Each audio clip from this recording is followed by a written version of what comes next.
नमस्कार दोस्तों, आज हम शुरुआत कर रहे हैं खंड 2। अपने आसपास सकारात्मक आभा मंडल कैसे बनाएं। लोग मुलाकात के 4 मिनट के भीतर ही हमारे बारे में 90% राय कायम कर लेते हैं और उनका शुरुआती मूल्यांकन मूलतः हमारी बॉडी लैंग्वेज या देह भाषा के विश्लेषण पर आधारित होता है।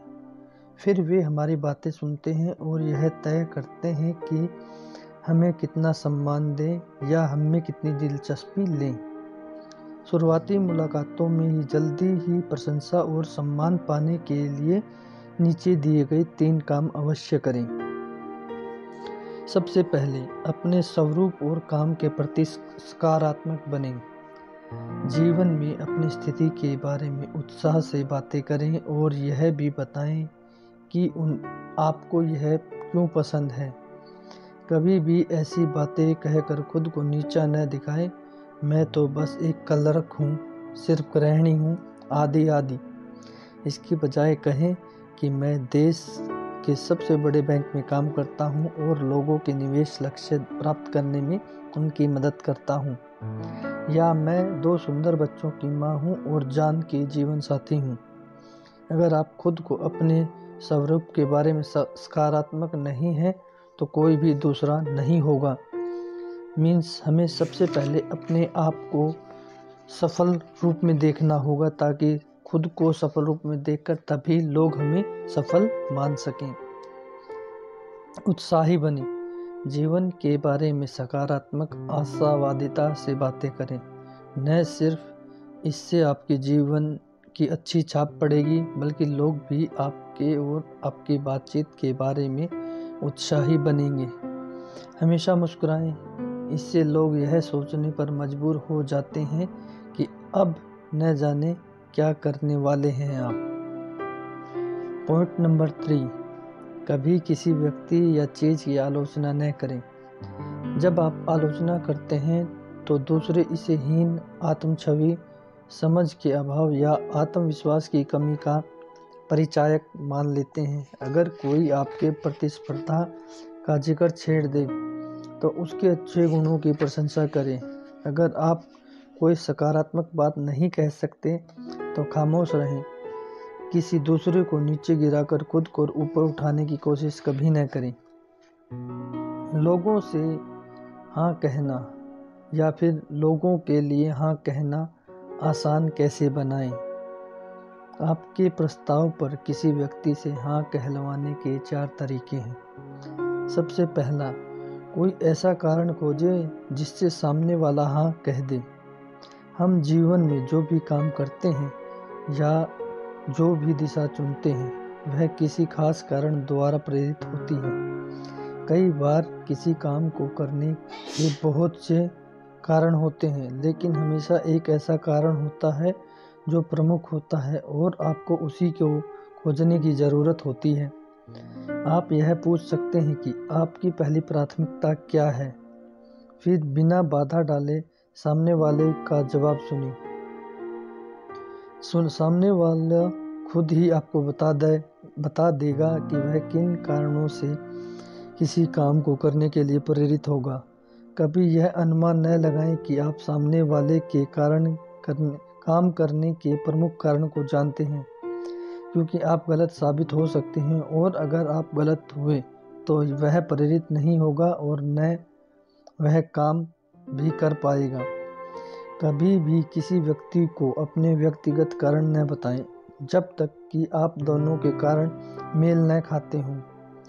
जब आप यह पता लगा लें कि सामने वाला क्या चाहता है तो उसे बताएं कि आपके समाधान का प्रयोग करके वह अपनी मनचाही चीज़ कैसे पा सकता है। लोग किसी को काम करने के लिए आपकी बातों से उतने तैयार नहीं होते जितनी कि खुद की खोजी हुई बातों से। उन्हें अपनी समस्या के समाधान खोजने दें। आपको तो सिर्फ इतना करना है कि सही सवाल पूछें जो उन्हें सही निष्कर्ष तक ले जाएं। जब आप अपना समाधान स्पष्ट करें तो उन्हीं शब्दों को दोहराएं जो उन्हें अपनी पहली प्राथमिकता के बारे में कहा था। सिर्फ हाँ वाले सवाल पूछें। बातचीत शुरू करते समय वही सवाल पूछें जिनका जवाब हाँ में दिया जा सकता है। नहीं जवाब वाले प्रश्न न पूछें। हाँ जवाब वाले सवालों के कारण हैं: क्या आपकी पैसे कमाने में दिलचस्पी है? क्या मैं सही सोचता हूँ कि आपने अपने परिवार को खुश देखना चाहते हैं? क्या आप अपने बच्चों के साथ ज़्यादा समय बिताना चाहेंगे? अगर आप अपनी मुलाकात को हाँ के सकारात्मक अनुभव से शुरू करेंगे तो बाद में उन्हें आपसे नहीं कहने में दिक्कत नहीं आएगी। दूसरों को प्रभावित करते समय यह याद रखें कि आपका लक्ष्य उन्हें गलत नहीं बल्कि सही साबित करना है, भले ही आप उनके दृष्टिकोण से सहमत ना हो। इस पॉइंट में विशेषकर इस चीज़ पर ध्यान दिया गया है कि हर एक आदमी की मानसिक स्थिति उसके दोहराए गए शब्दों के साथ शुरुआत होती है और उसी का वो रुझान रखता है। जैसे कि अगर वो लगातार हाँ करता रहता है तो उसको आपके प्रपोजल को ना करने में बहुत ज़्यादा परेशानी होगी, क्योंकि ये उसके आत्मसम्मान के लिए गहरी चोट होगी, क्योंकि आपने अभी तक हर एक चीज़ का हाँ में जवाब दिया है। अपना सिर हिलाएं। सकारात्मक महसूस करने पर हम अपना सिर हिलाते हैं। शोध से पता चलता है कि अगर आप जानबूझकर अपना सर हिलाने लगें तो आप सकारात्मक भाव अनुभव करने लगते हैं। अपने हाँ वाले सवाल पूछते समय या जवाब सुनते समय अपना सिर हिलाते रहें। जल्दी ही सामने वाला भी अपना सिर हिलाने लगेगा और आपके प्रस्ताव के बारे में सकारात्मक महसूस करने लगेगा। हाल ही कुछ साइकोलॉजिकल रिसर्च में भी पाया गया है कि हर एक इंसान के दिमाग में मिरर न्यूरॉन होते हैं जो बिल्कुल एक दूसरे को कॉपी करने का काम करते हैं। आप जिस तरह का व्यवहार उनसे करते हैं वो सेम उसी प्रकार का व्यवहार उनके साथ रिपेलिका के साथ तैयार कर देता है। अगर आप अपना हाँ का मन बनाकर उनसे हाँ वाले प्रदर्शन प्रदर्शित करते हैं तो 90% चांस है कि सामने वाला भी आपके साथ सेम वही करेगा। उसके सामने हाँ के 2 विकल्पों में से किसी एक चुनने का प्रस्ताव रखें। जब आप सिर्फ एक ही विकल्प देते हैं तो सामने वाला व्यक्ति हाँ या नहीं में किसी एक पर फैसला करने के लिए विवश होता है, और आमतौर पर ज़्यादातर लोग नहीं वाला विकल्प ही चुनते हैं, क्योंकि यह सुरक्षित होता है। आप उनसे जो काम करवाना चाहते हैं उनमें से किसी को चुनने का विकल्प दें। उदाहरण के लिए, मैं आपसे 3 बजे मिलूं या 4 बजे का समय आपके लिए ज़्यादा अच्छा कौन सा रहेगा? आपको हरा पसंद है या नीला पसंद है? आप क्रेडिट कार्ड का इस्तेमाल करेंगे या फिर नकद आपके लिए ज़्यादा उपयुक्त रहेगा? आप कब शुरू करेंगे, बुधवार को या गुरुवार को? कैसे बोलें ताकि पुरुष सुने? शोध से पता चलता है कि आप में से बात करते समय पुरुष कुछ विशिष्ट नियमों का शोध करते हैं। अगर आप महिला हैं तो आपके लिए पुरुषों से बात करते समय इन नियमों को समझना और इनका पालन करना बहुत महत्वपूर्ण है। यहाँ पुरुष वाणी के नियम बताए गए हैं जो पुरुष मस्तिष्क में रक्त प्रवाह की निगरानी करते हुए ब्रेन स्कैन से मिले हैं। नंबर 1, पुरुष को एक बार में एक ही चूज दो। पुरुषों के मस्तिष्क में कंपार्टमेंट बने होते हैं। ऐसा लगता है जैसे पुरुषों का मस्तिष्क छोटे छोटे कमरों में विभाजित होता है, जिनमें से हर एक कमरे में एक अकेले काम करने की जगह होती है। कभी किसी पुरुष पर एक साथ बहुत सा काम न थोपें। अपने विचारों को अलग अलग रखें। एक समय में एक ही मुद्दे पर बात करें। उसे बोलने का मौका दें। पुरुषों के मस्तिष्क की संरचना होती है कि वो या तो बोल सकते हैं या फिर सुन सकते हैं। ज़्यादातर पुरुष ये दोनों काम एक साथ नहीं कर सकते, इसलिए पुरुष बारी बारी से बोलते हैं। उन्हें बोलने का मौका दें और अपना वाक्य पूरा करने दें। बीच में टोका टाकी न करें। सुनते समय भावहीन चेहरा रखें। पुरुष सोचते हैं कि सुनते समय अगर किसी के चेहरे पर बहुत ज़्यादा भाव आते हैं तो उसके साथ मानसिक या भावनात्मक समस्याएं हैं। किसी पुरुष की बातें सुनते समय चेहरे पर गंभीर भाव रखें। सुनते समय हाँ हूँ करते रहें, जैसे ओ अच्छा हूँ हाँ हाँ, ताकि उसे आगे बोलते रहने का प्रोत्साहन मिलता रहे। उसे तथ्य या जानकारी दें। पुरुषों के मस्तिष्क स्पाइटल कामों के लिए बने होते हैं।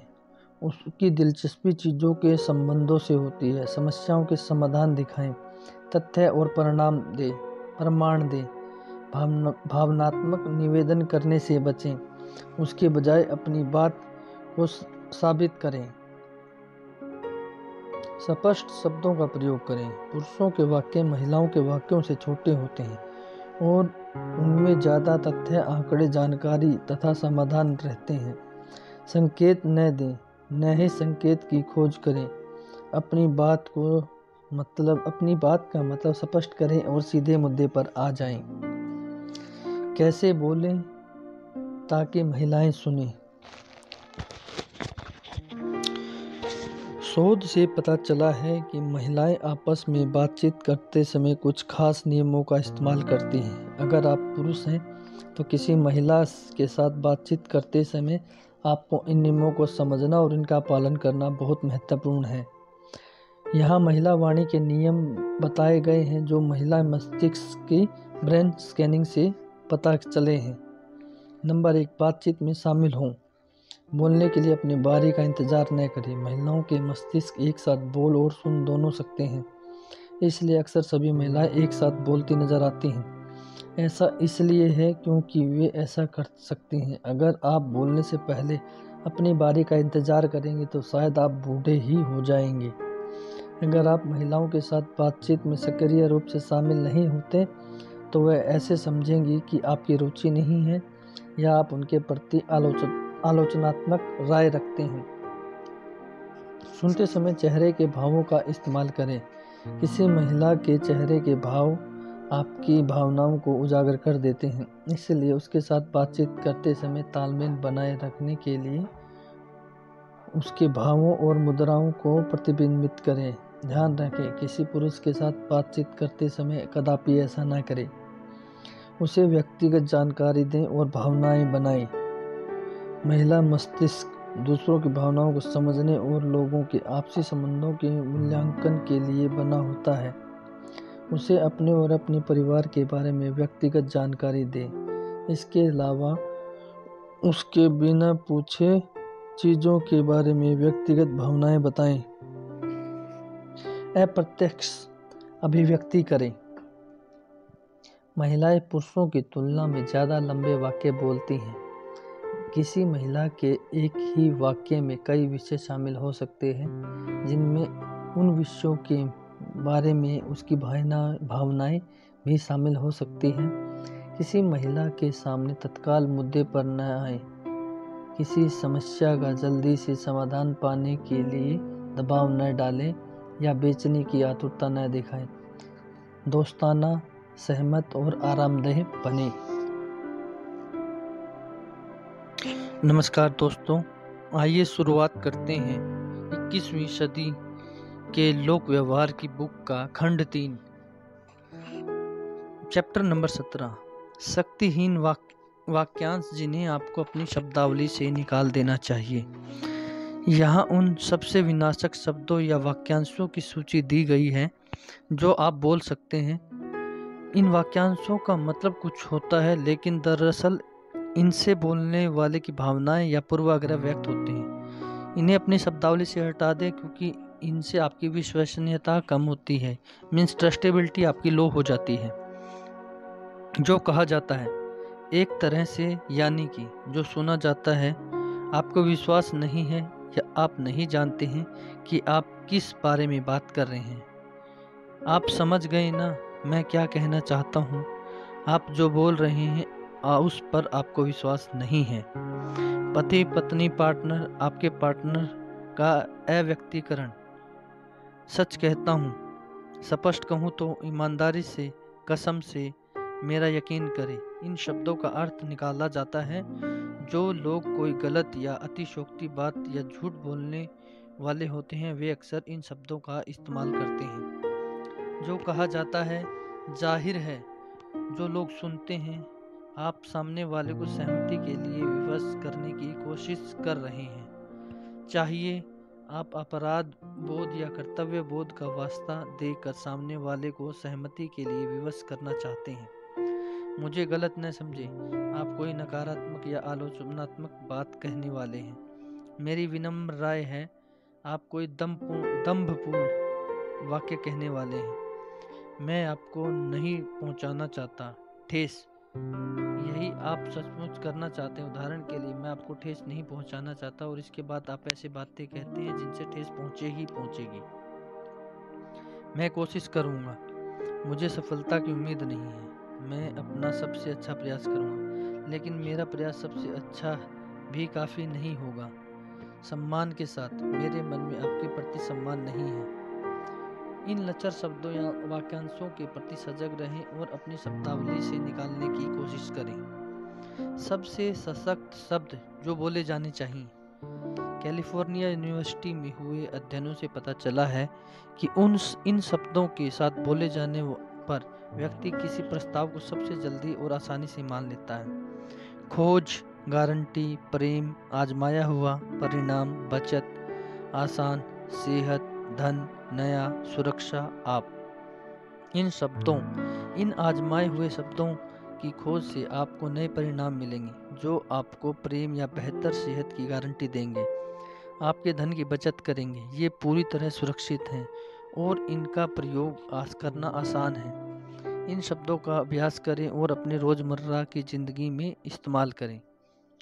नकारात्मक वाक्यों के सकारात्मक में कैसे बदलें। आप हमेशा विनाशकारी आलोचना को सकारात्मक प्रशंसा में बदलने का कोई न कोई तरीका खोज सकते हैं।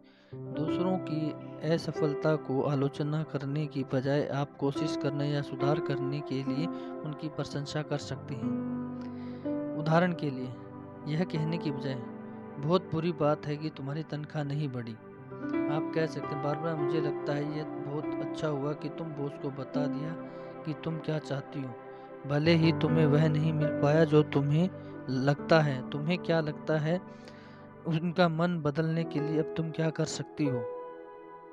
तुमने बहुत ही मूर्खतापूर्ण कहानी लिखी है वैलरी, आपको जो कहना चाहिए वैलरी, मुझे तुम्हारी कहानी का यह वह पैराग्राफ बहुत पसंद आया जहां बर्ट को मजबूर किया गया था वह या तो शादी कर ले या तख्ते पर चला जाए।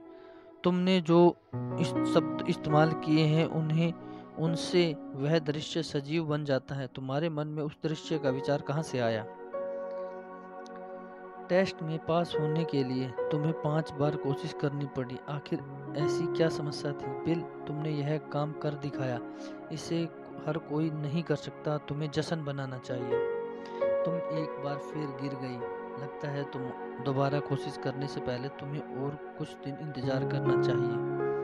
बधाइयाँ शू, तुम कल की तुलना में आज कुछ अच्छा कर रही हो।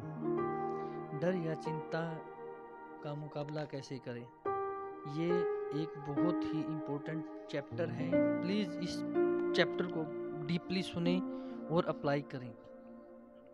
अध्ययनों से पता चला है कि हमारे जीवन में उन चीज़ों की चिंता करते हैं उनमें से 87% चीज़ें कभी होती ही नहीं।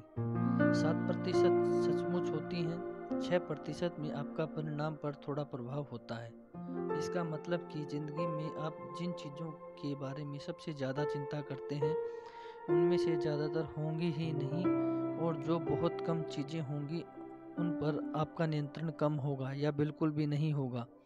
इसलिए जिन चीज़ों से आप डरते हैं उन चीज़ों के बारे में चिंता करना छोड़ दें। डर का सामना करने के लिए याद रखें, फियर्स की फुल फॉर्म है फॉल्स एविडेंस अपीयरिंग, झूठा प्रमाण जो लगे सच्चा। डर अवांछित परिणामों के बारे में सोचने की शारीरिक प्रतिक्रिया से अधिक कुछ नहीं है। आपकी ज़्यादातर चिंताएं तो वैसे भी निरर्थक होती हैं क्योंकि वे कभी होंगे ही नहीं। इसलिए वे झूठा प्रमाण जो लगे सच्चा से ज़्यादा कुछ होता नहीं। जो आप नहीं चाहते उसके बारे में कभी न सोचें, सिर्फ उसी के बारे में सोचें जो आप चाहते हैं, भले ही परिणाम जो भी निकले। आप जिस बारे में सोचते हैं आमतौर पर वह आपको मिल ही जाता है। मैं इस वाक्य को एक बार फिर दोहरा देता हूँ, आप जिस बारे में सोचते हैं आमतौर पर वह आपको मिल ही जाता है। सार, सभी पहले खंड के सभी चैप्टरों का सार। लोगों से कैसे बोलें। लोगों की मूलभूत दिलचस्पी खुद में ही होती है। अपनी शब्दावली से मैं और मेरा शब्द हटाकर उसकी जगह पर आप और आपका शब्द रख लें। तकनीक नंबर 6, बेहतरीन सवाल कैसे पूछें। खुले सिरे वाले सवाल पूछें, कैसे, क्यों, किस तरह, कैसे, इस बारे में से अपनी बात शुरुआत करें। तकनीक नंबर 7, बातचीत कैसे शुरू करें। बातचीत शुरू करने के लिए या तो स्थिति या सामने वाले व्यक्ति के बारे में बात करें। सवाल से शुरुआत करें। तकनीक नंबर 8, बातचीत कैसे जारी रखें। पुलों का इस्तेमाल करें, मसलन जैसे, तो, फिर, इसलिए, फिर, आप, जिसका मतलब। तकनीक नंबर 9, अपनी बातों में दूसरों की दिलचस्पी कैसे जगाएं। सिर्फ उनकी मनचाही चीज के बारे में बात कर उन्हें बता दें कि आपके समाधानों से वे कैसे उन्हें पा सकते हैं। तकनीक नंबर 10, दूसरों को अपने बारे में तत्काल सकारात्मक कैसे बनाएं। सबकी तरफ देखकर मुस्कुराएं। मुस्कुराहटें यह संदेश देती है, मैं आपको देखकर खुश हुआ और आपको स्वीकार करता हूं। तकनीक नंबर 11, लोगों के साथ परानुभूति कैसे रखें। दूसरों को बताएं कि आप उनकी भावनाओं को समझते हैं और दूसरों ने भी ऐसा ही महसूस किया। फिर वह बताएं कि जो दूसरों को दिया गया समाधान कैसे उनको समझा सकते हैं। तकनीक नंबर 12, सबके साथ सहमत कैसे हों। अपनी आलोचना की सच्चाई से सहमत हो जाएं। आलोचक के राय देने के अधिकार से सहमत हो जाएं। तकनीक नंबर 13, अपने आसपास सकारात्मक आभामंडल कैसे बनाएं। अपने स्वरूप और काम के बारे में सकारात्मक बने।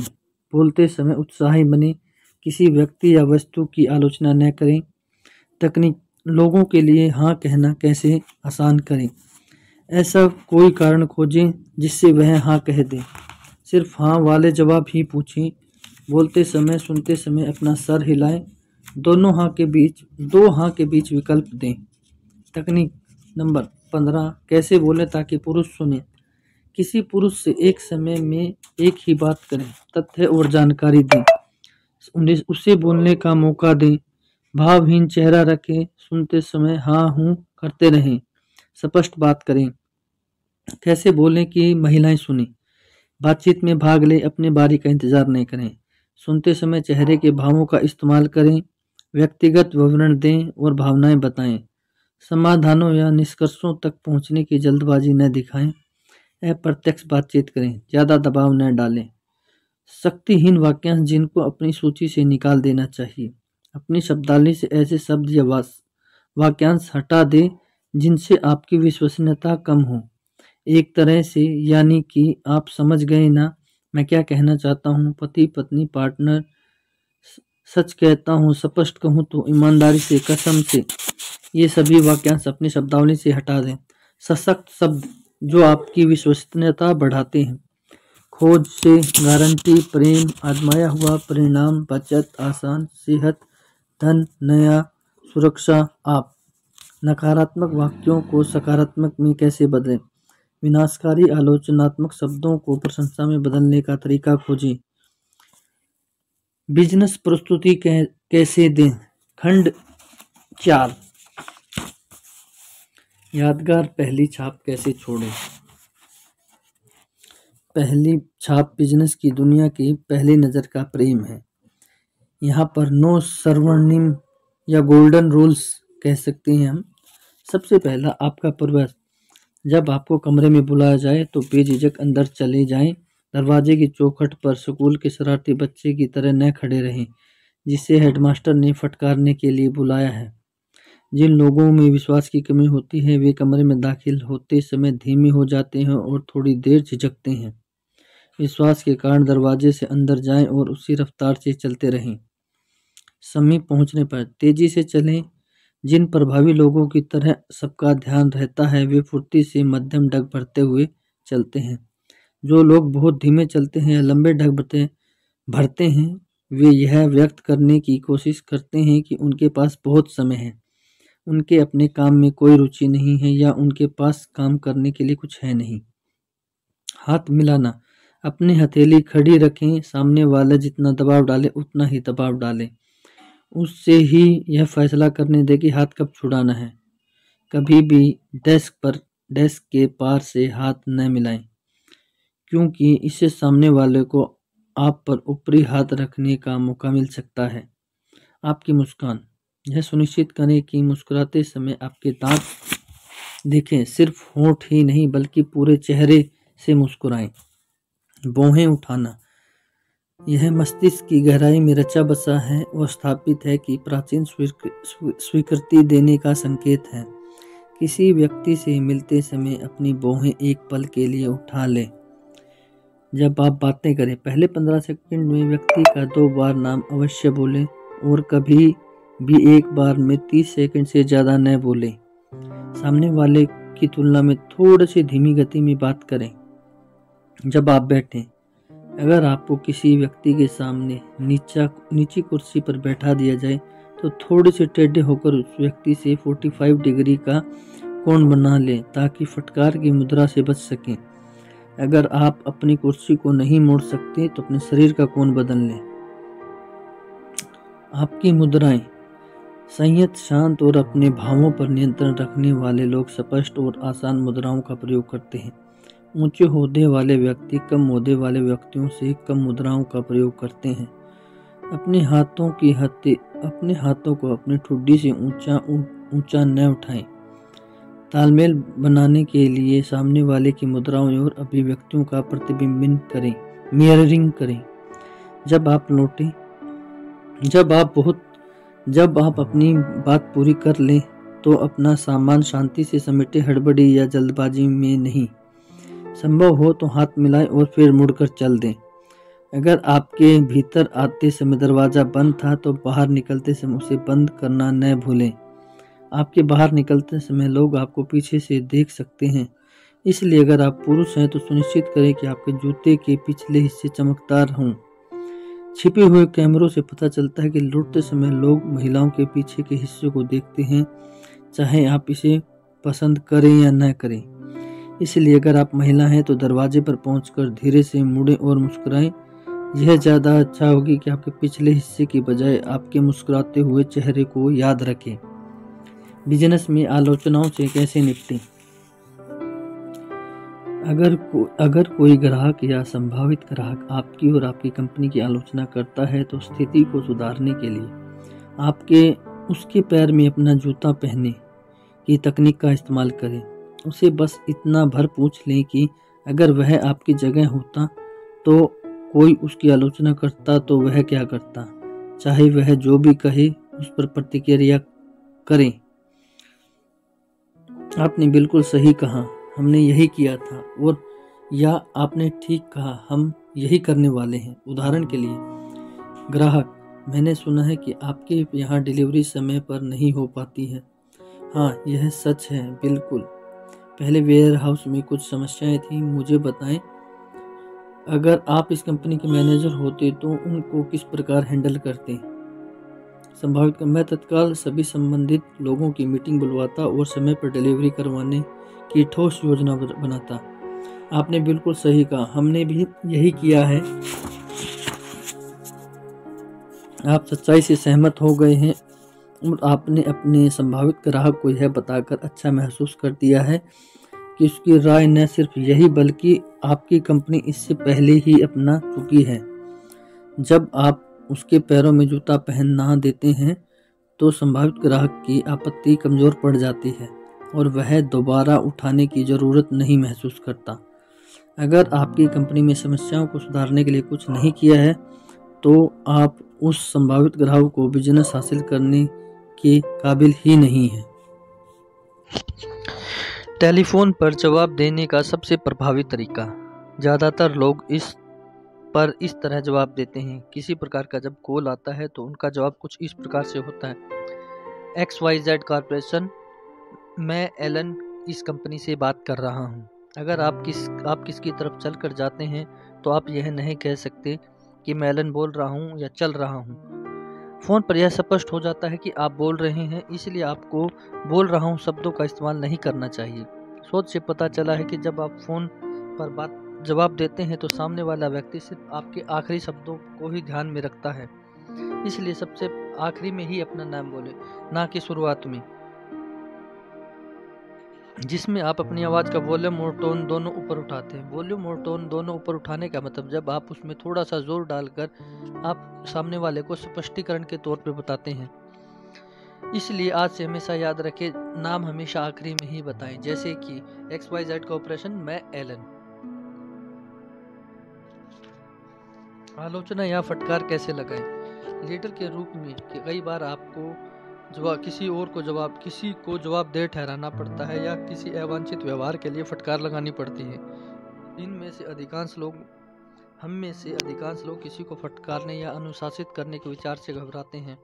नीचे 6 हिस्सों की एक तकनीक दी गई है जिससे आप यह काम आसानी से कर सकते हैं। सबसे पहले सैंडविच तकनीक का इस्तेमाल करें। प्याज को जब आप अकेले खाते हैं तो वह कड़वा लगता है, लेकिन जब वही प्याज को आप सलाद बनाकर खाते हैं कई अन्य चीज़ों के साथ तो आपको वह अच्छा लगता है। ठीक इसी प्रकार से किसी भी व्यक्ति की जब आपको फटकार लगाना हो, सबसे पहले उसकी किसी सकारात्मक काम की तारीफ करें और उसके बाद उसको आलोचनात्मक शब्दों का इस्तेमाल करके उसके काम के ऊपर उसको आप किसी भी प्रकार से आप बातें सुना सकते हैं और ठीक उसके बाद फिर उसकी दोबारा सराहना करें।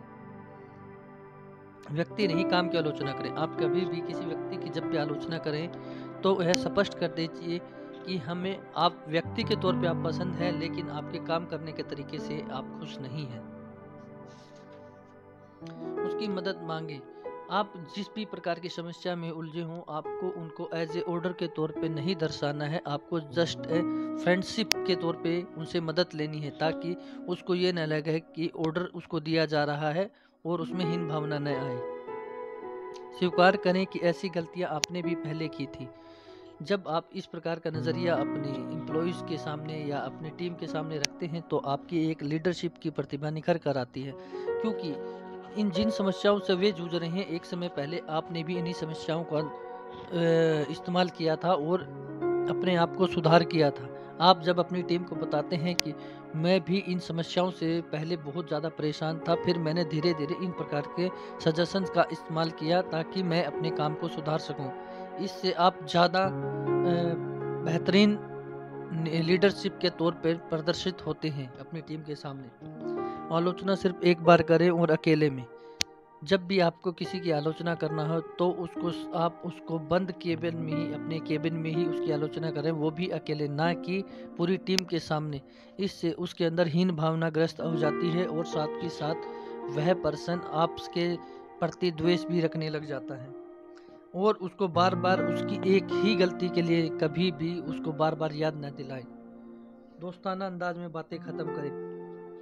जब भी आप किसी की आलोचना करते हैं तो कुछ तथ्यात्मक पॉइंटों पे बात करते हैं और उन पॉइंट्स पर आप उनसे कहते हैं कि इन चीज़ों पे काम कीजिए, आप में सुधार हो जाएगा।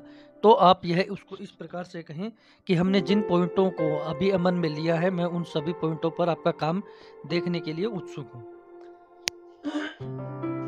प्रभावी भाषण कैसे दें? जो लोग मंच पे खड़े होकर सशक्त प्रेरक भाषण दे सकते हैं उनकी सभी प्रशंसा करते हैं। व्यवसाय और समाज दोनों जगहों पर उन्हें लीडर के पदों पर देखा जाता है। किसी भी विषय पर तत्काल प्रेरक भाषण देने के लिए 4 कदमों का इस्तेमाल करें। धमाकेदार बात, इसका जिक्र क्यों किया? उदाहरण के लिए, तो क्या बात है, तो क्या करें? धमाकेदार बात, जब आप बोलने के लिए खड़े होते हैं तो श्रोता मन ही मन सोचते हैं, ओह एक और नीरस वक्ता आ गया।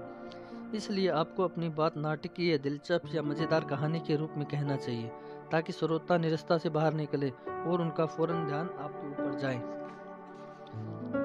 इसका जिक्र क्यों किया?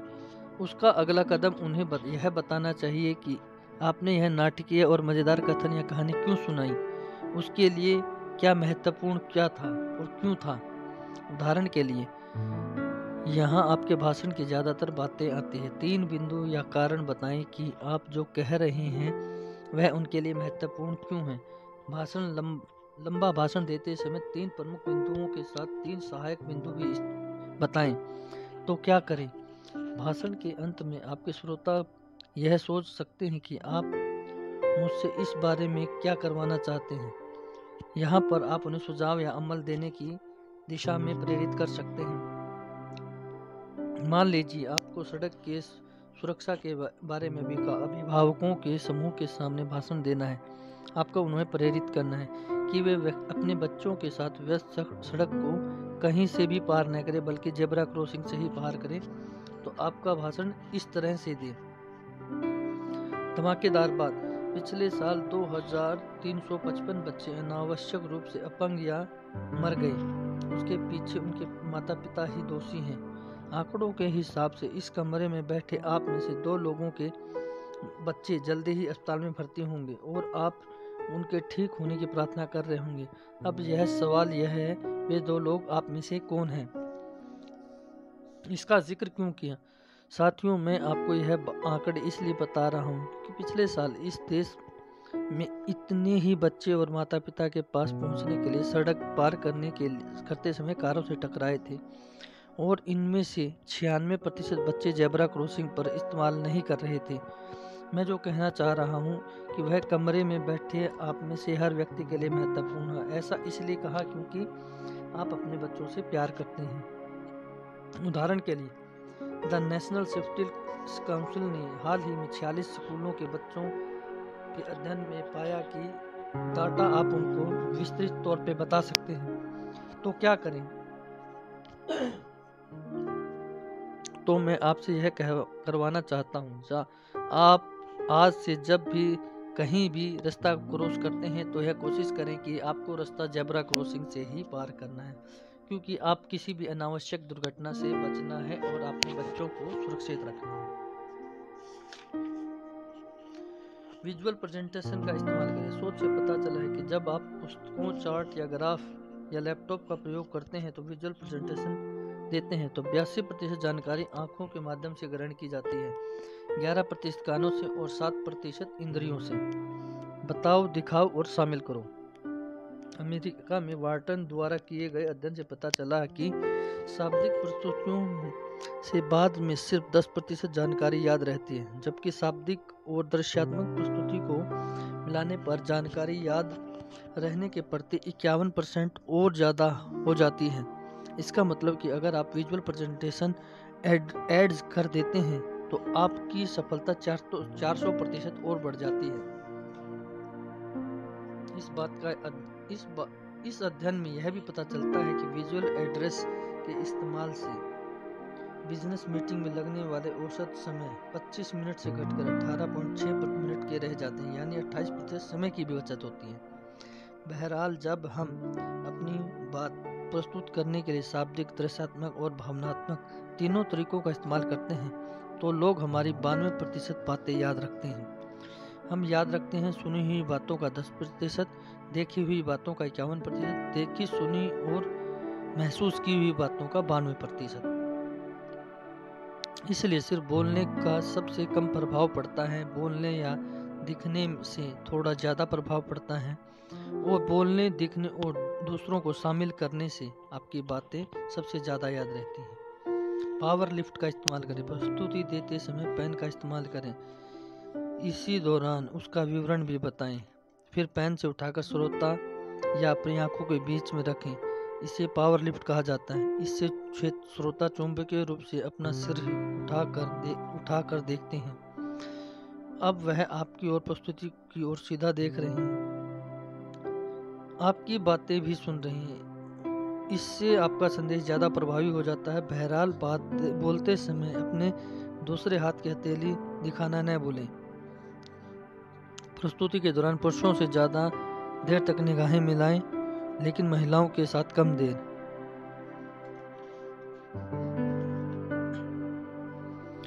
बॉडी लैंग्वेज के 10 विजयी रणनीतियाँ।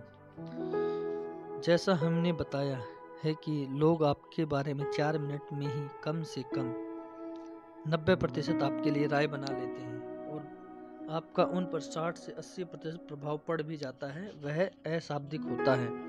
नीचे 10 रणनीतियाँ बताई गई जिससे आपका प्रभाव सकारात्मक हो जाएगा। हथेली ऊपर रखें।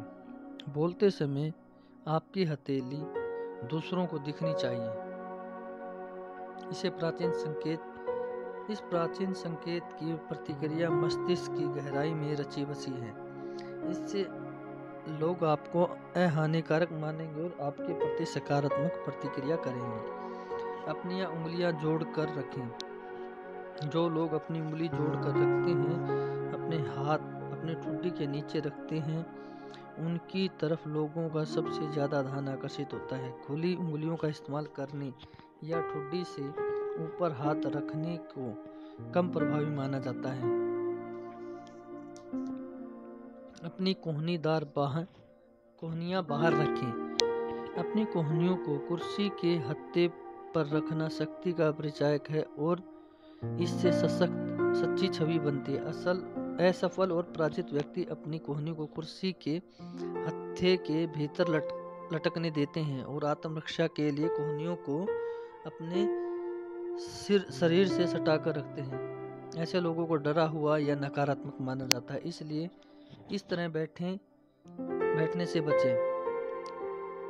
अपनी दूरी बनाए रखनी।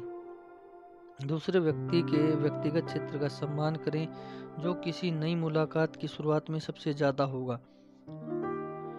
यदि आप ज्यादा करीब जाएंगे तो सामने वाला व्यक्ति पीछे हट सकता है, पीछे झुक सकता है, यही और ऐसी मुद्राओं का प्रयोग कर सकता है जिससे उसकी चिढ़ हो।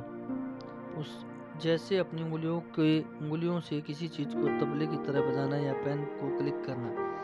अपरिचित लोगों के करीब बैठें, लेकिन अजनबी लोगों से दूर बैठें।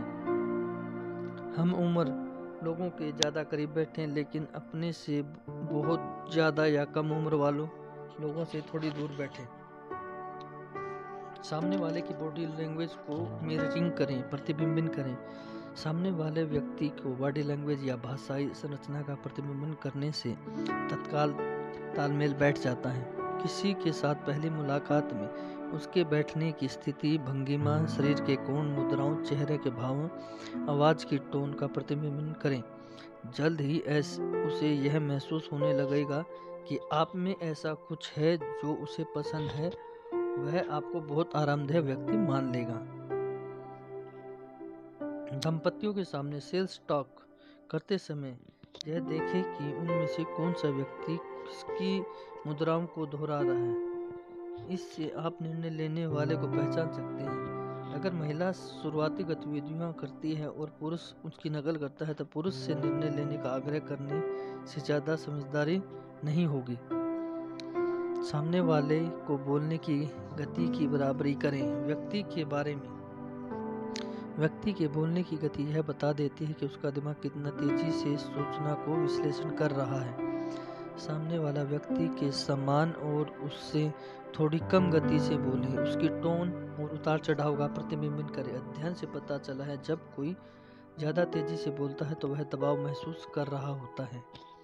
बाहें खोलें। सीने पर हाथ बांधना या किसी अप्रिय चीज के बीच में बाधा खड़ी करने की कोशिश होती है। सीने पर हाथ बांधने पर व्यक्ति का 40% बातें कम याद रहती हैं। अगर किसी दूसरे ने सीने पर हाथ रखे हो तो उनकी स्थिति बदलवाने के लिए कुछ ऐसा पकड़वा दें या करने के लिए कुछ दें। उसे पुस्तक, पेन, ब्रोशर, सैंपल या लिखित टेस्ट दें ताकि वह अपनी बाह खोलने या आगे झुकने के लिए प्रोत्साहित हो। प्रभावी बातचीत के लिए आमने सामने की मुलाकात में कभी सीने पर हाथ न रखें। सामने वाले की कोहनी छुएं।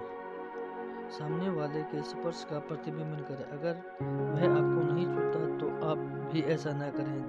बहरहाल प्रयोगों से पता चला है कि जब किसी व्यक्ति की कोहनी पर हल्के से 3 सेकंड से कम समय के लिए छुआ जाता है तो 86% सहयोगपूर्ण की भावना बढ़ जाती है।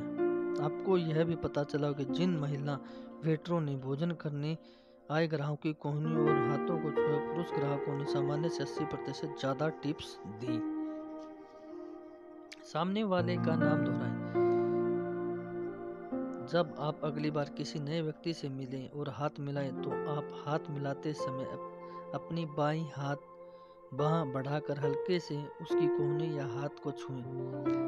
साथ ही उसका नाम दोहराकर यह सुनिश्चित करें कि उसे सही तरह से सुन लिया गया है। अपने चेहरे को छूने से बचें। अध्ययनों से पता चला कि जब कोई व्यक्ति कुछ बात छिपाता है तो झूठ बोलता है तो उसके रक्तचाप में वृद्धि होने लग जाती है। उसके नाक और चेहरे की बार बार छूने की इच्छा होती है। अगर उस आपकी नाक में खुजली हो तो अपरिचित लोग यह सोच सकते हैं कि आप झूठ बोल रहे हैं, इसलिए हाथों को चेहरे से दूर रखें।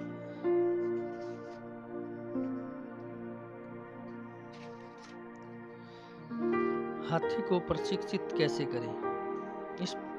दोस्तों यह पुस्तक लगभग पूरी हो चुकी है, बस इसका एक छोटा सा पोर्शन ही बचा है।